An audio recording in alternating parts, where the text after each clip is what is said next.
Mes amis, bonjour et bienvenue à votre chaîne AOB Immigration.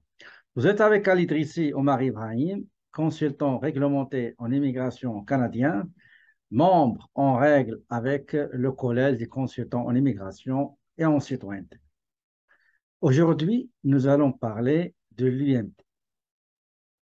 Pourquoi on fait l'UMT et quelle est la réponse de l'instance fédérale qui s'occupe du traitement de la demande de l'UMT, ainsi que le ministère de l'Immigration du Québec, si on est au Québec. Donc, quelle est la réponse de ces deux organismes, à savoir Emploi Développement Social Canada, qui est un organisme fédéral, et aussi le MIFI, le ministère de l'Immigration ministère de l'Immigration, de la francisation et de l'intégration. Tout d'abord, on va prendre le cas des visiteurs qui viennent ici au Canada comme visiteurs. Ils veulent profiter de l'offre euh, qui a été offerte par Canada pour les visiteurs.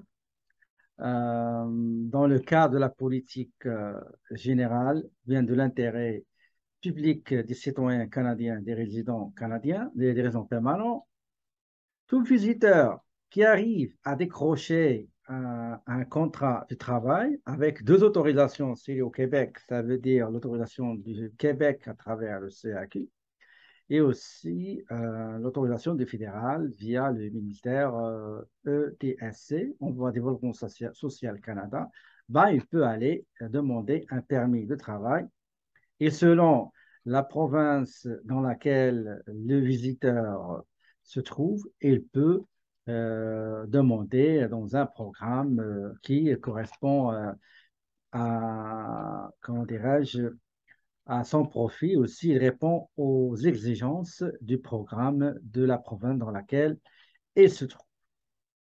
On va parler uniquement de la province du Québec. Pour le Québec, un visiteur, quand il vient ici, il trouve une offre d'emploi. Voilà brièvement les démarches à franchir. Premièrement, il faut que l'employeur demande deux autorisations. Demande d'autorisation des fédérales à travers le formulaire UMT, c'est-à-dire étude d'impact sur le marché du travail, et aussi demander l'autorisation du Québec à travers aussi une étude qu'on appelle étude de l'impact de l'offre d'emploi, pardon, étude des effets. Québec, il a utilisé le mot effet, donc étude des effets de l'offre d'emploi sur le marché du travail au Québec. C'est comme ça qu'on appelle l'évaluation qu'effectue le MIFI, le ministère de l'Immigration, de la francisation et de l'intégration du Québec.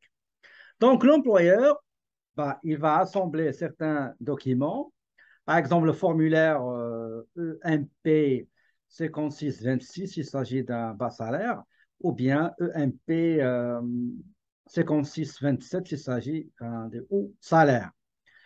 Ce formulaire est composé par 18 pages. Il y a plein de questions à répondre pour que le DSC, Emploi Développement Social Canada, le DSC, puisse correctement évaluer et traiter la demande de l'UMT. Donc, il va joindre l'UMT avec d'autres documents, à titre exemple, le contrat de travail, les documents juridiques relatifs à la création de l'entreprise, des documents relatifs aux déclarations, ce qu'on appelle les documents prouvant la légitimité de l'entreprise. Aussi, il doit joindre à l'UMT, le formulaire l'UMT, aussi les frais de traitement de la demande.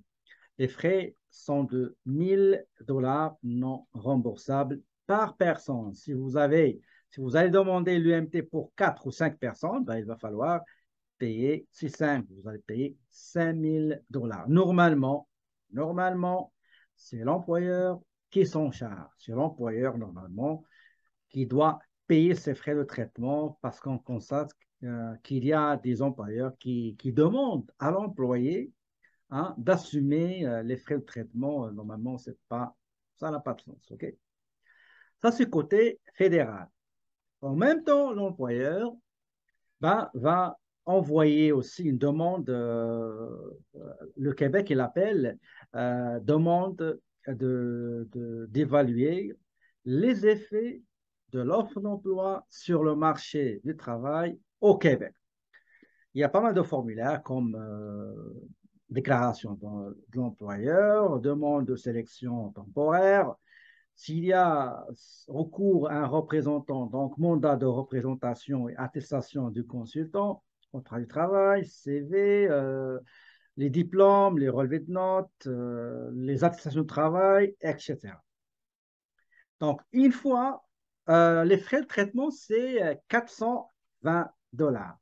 Donc, 420 $, il y a deux montants. Il est composé par deux montants. Le premier montant, c'est les frais de traitement de la demande du CAQ, c'est le certificat d'acceptation du Québec. On appelle demande de sélection temporaire. C'est 210 $. Le deuxième montant qui est 210 $, ça, c'est les frais de traitement de l'évaluation des effets de l'offre d'emploi sur le marché du travail du Québec ou bien au Québec. Le total, c'est 420 $. Et dans le cadre du traitement simplifié, comme vous le savez, le Québec, il a signé un accord avec le Canada, le fédéral, pour qu'on puisse traiter d'une manière rapide, dans le cadre de ce qu'on appelle traitement simplifié, toute demande de l'UMT relative à un poste ou un emploi qui figure sur la liste, une liste établie par le Québec, à peu près, je crois, 162 métiers, CNP, 162 CNP. Et normalement, on dit que ça, la durée ou bien le délai de traitement, on dit que c'est entre 2 mois jusqu'à 4 mois, mais en pratique, c'est plus que ça. Okay? En réalité, c'est plus que ça. Donc, l'employeur, il va envoyer l'UMT avec des documents exigés. Aussi, il va envoyer une demande d'une autorisation aussi du MIFI avec des documents exigés. Les deux, là, ils vont travailler en concertation selon un article, je crois, 203, je crois, du règlement sur l'immigration et la protection des réfugiés, qui indique comme quoi ils doivent travailler en concertation. Et après, ils vont émettre leur décision. La décision vient dans une lettre qu'on reçoit. Je vais vous montrer, je vais partager avec vous une lettre de deux demandes d'UMT, donc pas demande d'UMT, d'une UMT qui comprenait la demande d'UMT pour deux personnes, deux employés, deux travailleurs étrangers. Attendez, je vais aller le chercher. Voilà, voilà la lettre. Donc, regardez, ça c'est la réponse de deux ministères. Comme vous pouvez le constater en haut à gauche, le ministère s'appelle Emploi et Développement Social Canada, EDSC, Employment and Social Development Canada.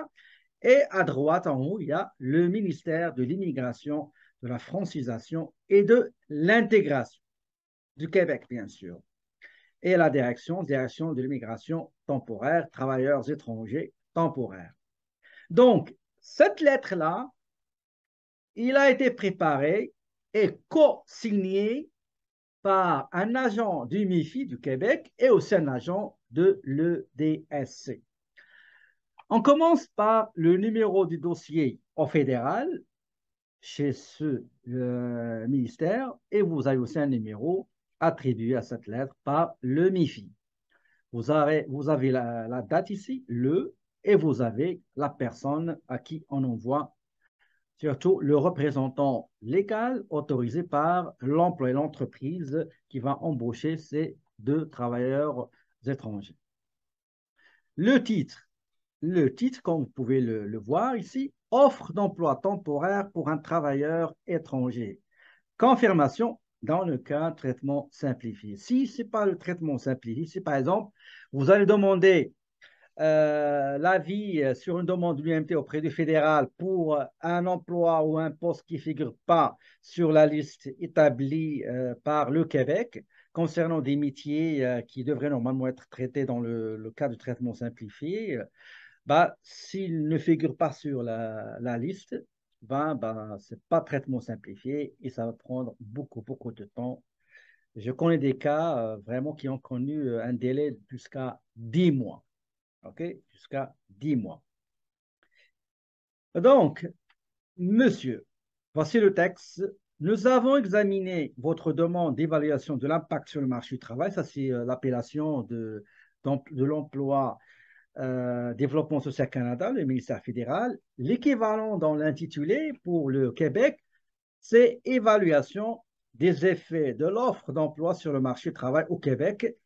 Pour cette évaluation, on paie 210 dollars, plus 210 dollars pour la demande de CAQ, Certificat d'Action du Québec, donc le total, c'est 420.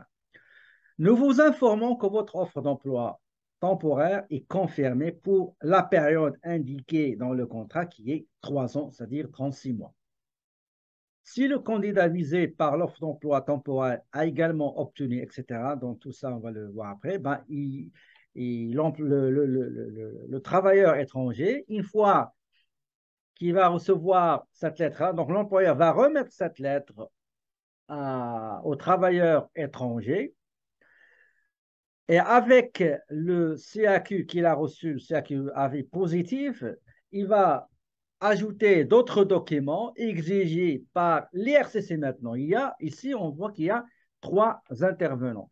Il y a 3 ministères.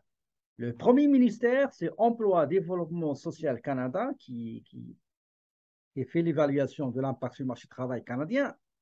Nous avons le MIFI, le ministère de l'Immigration, de la Francisation et de l'Intégration, chargé aussi d'évaluer les effets de l'offre d'emploi sur le marché du travail au Québec et aussi donner l'autorisation via le certificat d'action du Québec. Et le troisième intervenant, ou bien le troisième ministère, c'est Immigration, Réfugiés et Citoyenneté Canada qui va délivrer un permis de travail une fois que le travailleur étranger présente sa demande et joint à cette demande-là la lettre d'acceptation de l'évaluation d'impact sur le marché du travail, le CAQ. Il y a d'autres documents qu'il doit normalement présenter. L'agent d'immigration va traiter sa demande du permis de travail. La validité, la validité de cette lettre-là, c'est 18 mois, 1 an et demi. D'accord? Il y a une notice, il y a une information très importante, une remarque très importante, c'est que la lettre co-signée, je ne sais pas ce que vous l'avez, je vous ai montré ça. Attendez. Oui, je vais vous la montrer tout à l'heure. Ici, on dit que cette lettre préparée, co-signée par un agent du ministère fédéral développement, Emploi, Développement social Canada et un agent du MIFI, cette lettre ne constitue pas une autorisation pour travailler. Comme vous le savez, selon le règlement sur l'immigration et la protection des réfugiés, l'article 183 B, parce qu'il y a trois paragraphes très importants dans l'article 183. 183 A, il stipule que l'étranger, ou bien l'étranger doit normalement quitter le Canada une fois son séjour est fini. L'article 183 B, l'étranger n'a pas le droit de travailler sans autorisation, c'est-à-dire comme le permis de travail. 183, paragraphe C, le travailleur étranger n'a pas le droit d'aller étudier sans autorisation, c'est-à-dire sans permis d'études.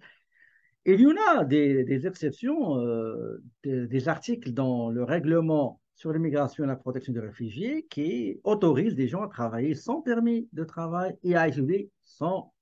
Mais il y a des conditions, si on a le temps, on pourrait les voir ensemble dans des vidéos prochaines. Donc, comme j'ai dit, je reviens à cette importante information.